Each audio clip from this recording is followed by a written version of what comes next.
Hey there, welcome to part 3 of lecture. We are going to jump right in and talk about music of the 1970s. So we're going to actually move in chronologically in years to cover all of the 1970s.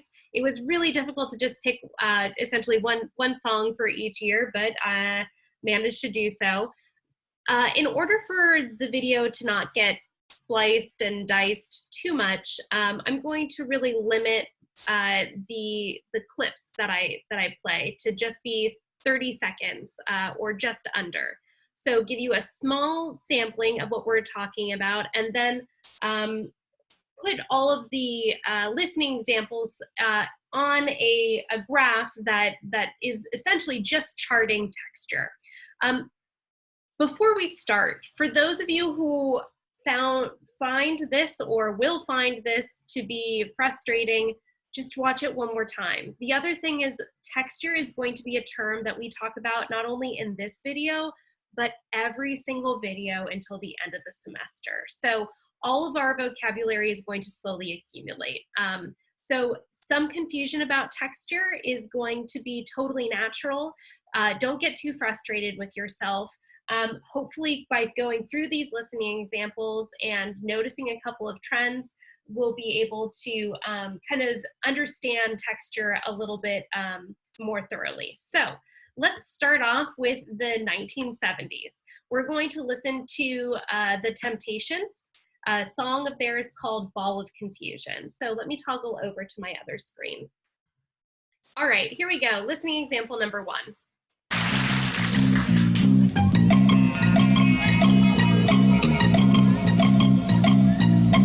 People moving out, people moving in, because of the color of the skin. Run, run, run, but so bad. And I bought that 2 for 2. Vote for me and I'll set you free. Rebel, brother, rebel. Well, the only person talking about love and brother is the preacher. And it seems nobody's interested in learning. The teacher, listen to me, will you please? Segregation, determination, demonstration, integration, aggravation, humiliation, obligation to our nation.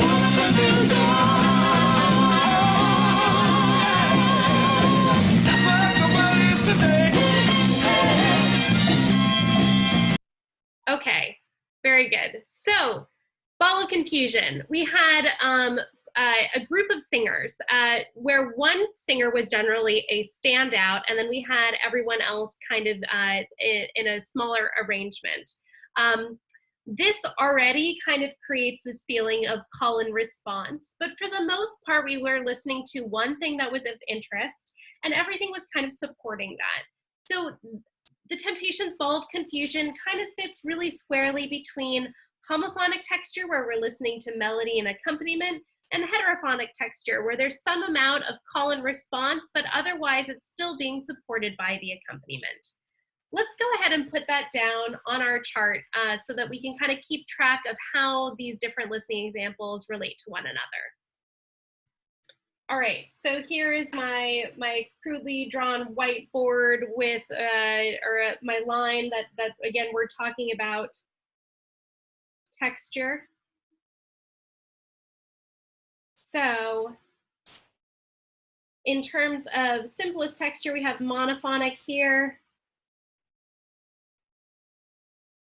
homophonic, heterophonic, and polyphonic. So again, which comes in 2 varieties, imitative and non-imitative.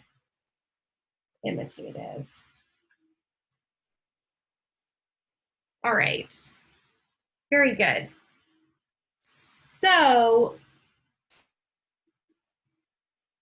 what does that sound outside, guys? Sorry, I have 2 cats that are very curious about something.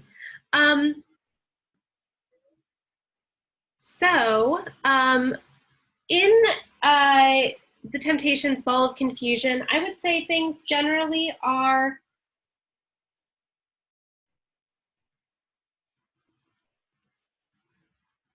right here. So 1970s, Ball of Confusion.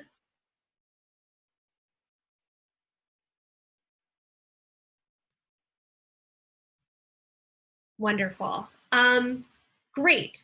So for the most part, listening to some either blend of melody and or melody that's being set in a sort of call and response sort of texture.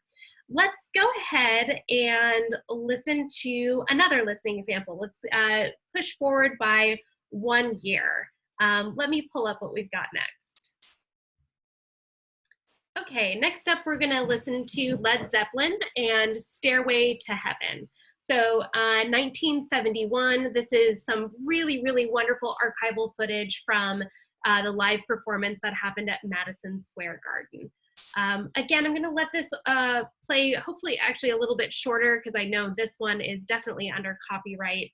But you should, the whole piece is epic. It is just shy of 11 minutes and is it covers a lot of compositional ground. It has some really interesting form elements to it.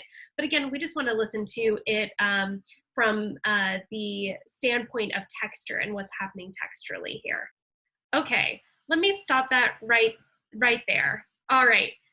We had a guitar solo, and then we had an accompanying sort of like pan flute that's being played by a synthesizer. There's a lot of kind of aspects of intertwining that are going on that make it feel a little bit polyphonic, a little bit heterophonic. It's going to clear up significantly when we get to listen to the vocalist.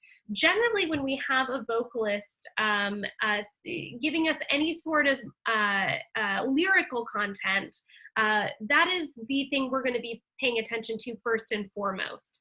And then everything else will fall back into supporting that very idea, which means that if we're listening to just one vocal line and everything else is supporting that idea, we're listening to, by and large, homophonic texture. Let me toggle back over to the video and kind of reinforce that when our lead singer comes back in.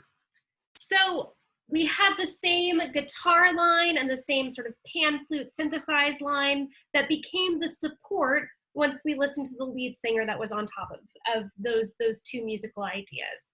So the beginning was a little bit more complicated because it didn't have a vocal texture, but once the vocalist came in, we were strictly homophonic. I'm gonna go ahead and toggle over to my whiteboard and put Led Zeppelin Stairway to Heaven on our graph in comparison to the Temptations, which I would say I would put maybe around the same place on the graph. The Temptations, I think, had a little bit more call and response throughout the song, but the beginning of this is a little bit more intertwined than anything in Ball of Confusion. So they're both like equally complicated overall in different kinds of ways. Let me put it on the graph though before we continue. Okay, here we go. So let's put, I'm gonna put Led Zeppelin actually right here. Led Zeppelin, 1971, Stairway to Heaven. So that's up here, and this is down here. Let me go ahead and also just box all of these terms so they're not colliding with our listening examples. Which again, polyphony comes in two varieties, imitative and non-imitative. Great. Another thing I'm going to reinforce right off the bat is like most of what we listen to is going to fall within this, oops, it's ugly, this blue box right here, where we're generally listening to some sort of blend between homophonic texture and heterophonic texture. Okay, very good. Let's go ahead and play our next listening example. It's going to become more and more clear as we go through more examples exactly what texture means. Okay, here we go. We're going to listen to Al Green, Look What You've Done for Me.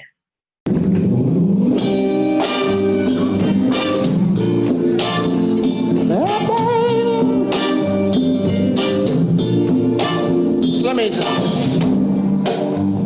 now that you're here with me, I want to keep you free. Do the things you want to do. Joy in life, loving you. Now, the day has come to let you know where I'm coming from. Hey, best of my years will go to you. It's the only thing that I can do.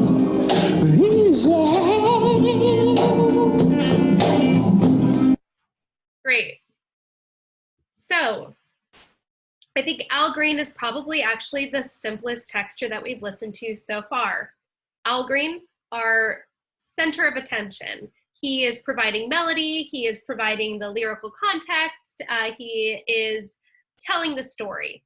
So therefore, when we have one thing that we're paying attention to first and foremost, and everything supports that idea, we're listening to homophonic texture. And this is a great example of homophonic texture that isn't trying to do anything with heterophonic texture.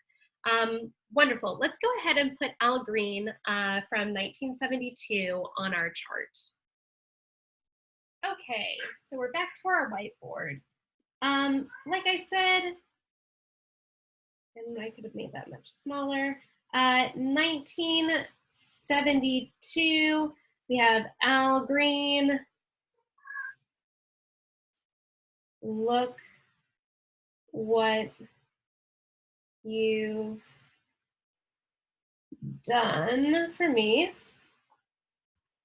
That is like pretty squarely homophonic. We're talking melody that's represented and provided by Al Green, our lead singer, and everything supporting him and the storytelling that he's doing musically. All right. Again, if you are confused, we're gonna continue chiseling out these ideas of texture through different listening examples. Let's go on to the next one. One moment.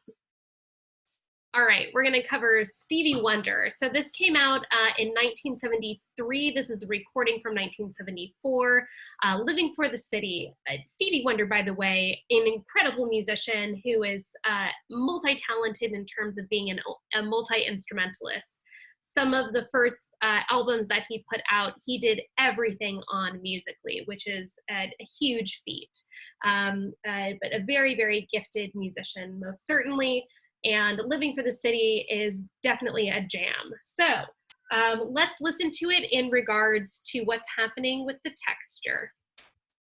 Awesome. So what were we listening to? It's mostly about Stevie Wonder. Stevie Wonder does have 3 backup female vocalists, though, that help reinforce some of the vocal parts. What's happening, though, is they're always acting in unison with him, meaning they're moving at the same time, at the same pace. So we haven't actually moved to heterophonic texture. We're still in homophonic texture. One main thing of interest and everything supporting that idea. Sometimes there's some interesting interplay between the lead synthesizer part or the guitar part or the bass part and the vocal part, creating a little bit of call and response. So it's perhaps not as homophonic as Al Green's song that we just listened to, but kind of in and around the same area as Led Zeppelin and the Temptations. Let's go ahead and put it on our chart. All right, and we're back. So let's see, I would say we could put Stevie Wonder right about here.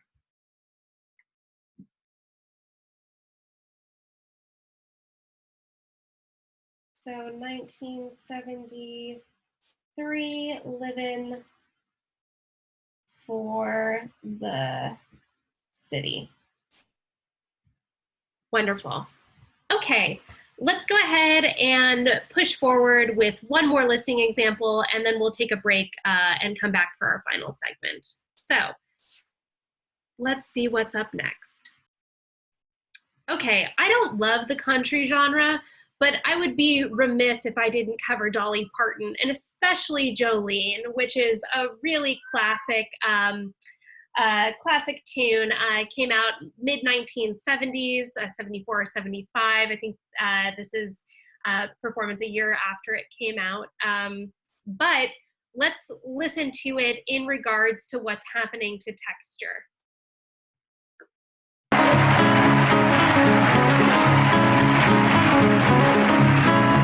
Jolene, Jolene, Jolene, Jolene, I'm begging of you, please don't take my man.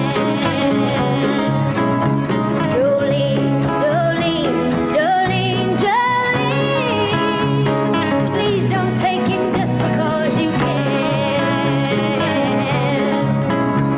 Your beauty is beyond compare, with flaming locks of auburn hair, with ivory skin and eyes of emerald green. Your smile is like a breath of spring, your voice is soft like summer rain, and I cannot compete with you,